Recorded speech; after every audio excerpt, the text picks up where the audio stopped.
Ils sont éducateurs, repères, médiateurs et souvent des piliers silencieux de la société. On attend d'eux qu'ils forment les citoyens de demain, qu'ils innovent en classe, qu'ils gèrent des élèves en difficulté tout en restant irréprochables. Et pourtant, on parle très peu de ce qu'ils vivent eux au quotidien.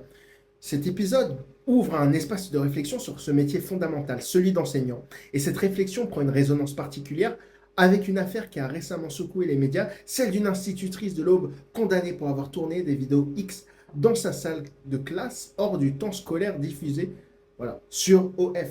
Un fait divers qui a beaucoup choqué et qui a révélé un malaise plus profond chez d'autres.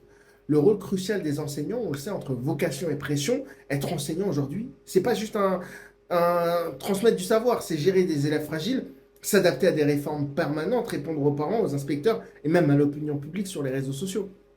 Le tout avec des salaires souvent modestes, hein, manque criant de reconnaissance et très peu de soutien psychologique.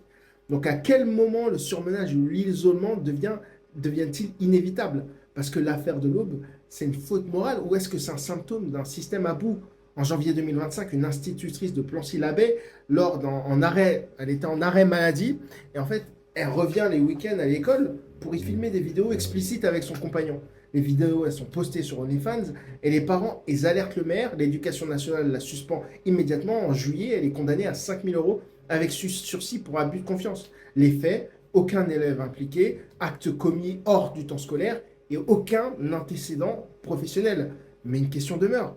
Jusqu'où s'étend le devoir d'exemplarité d'un enseignant? A-t-on encore une vie privée qu'emporte l'étiquette prof? Le devoir d'exemplarité, mais à quel prix? L'éducation nationale parle de comportement exemplaire, mais cette exigence peut-elle s'appliquer en permanence dans tous les domaines de la vie?